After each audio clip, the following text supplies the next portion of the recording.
တရားလေးကတော့ Vietnamese sandwich လုပ်မှာပါဒီနေ့အဲ့ဒါက America ကကျမရဲ့ cousin နဲ့ပြီးတော့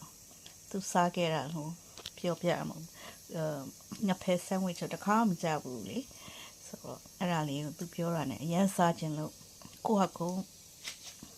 ထွင်ပြီးတော့လုပ်ကြည့်မယ်ဆိုပြီးတော့ပထမတစ်ခါလုပ်စားကြည့်ရတော်တော်ကိုစားကောင်းပါတယ်နော်ဆိုငါဖဲလေးတွေကိုငါဖဲကြော်လေးကိုတုံးတုံးလေးလှီထားလိုက်တယ်ဆိုတော့ဘာလို့လဲဆိုတော့ဝါရလွယ်အောင်ငါဖဲကြောကနည်းနည်းလေးမထောက်တော့မလားဆွဲစားမှာဆိုတော့ sandwich ထဲမှာကောင်းအောင်လုပ်နော်ပြီးတော့ carrots ကိုမုံလာဥနီကိုချစ်ထားတယ်ပြီးတော့spring onion ပါကျက်တမိတ်ကအိမ်မှာကိုယ်တိုင်စိုက်ထားတဲ့ကျက်တမိတ်ကလေးချောင်းလေးရမနေ့ကရေလောင်းရင်းနဲ့ချစ်ထွက်သွားတော့အဲ့ဒါလေးကိုထည့်လိုက်ပါတယ်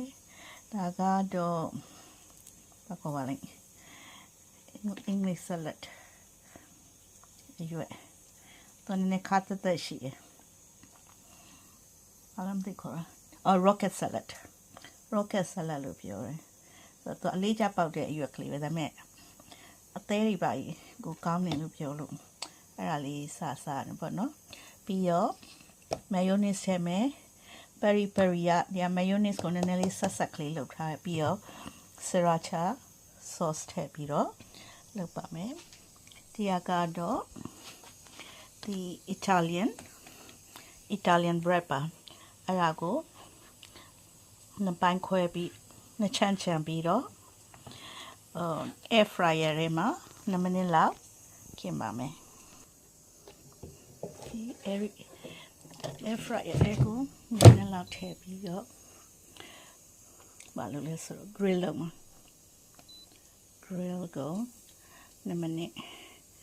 လုပ်မှာဒါပူတင်အရင်Okay. ပူတင်ရှော့လို့မရအောင်ဆိုတော့10မိနစ်နေတခါထုတ်ကြည့်ပြီးတော့ထည့် Okay. grill လောက်တာ10မိနစ်လောက်ဆိုရင်ရပြီနော်2မိနစ်မလို့အရင်မှသွားလို့ရှိရင်စားလို့မကောင်းတော့ပထမဆုံး rocket salad ကလေးစားခင်းပါမယ်ပြီးရင်ကျက်တမိတ်ကလေးထည့်မယ်နော်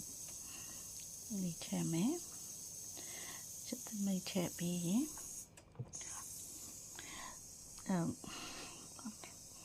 sauce လေးထည့်ပါမယ်နော်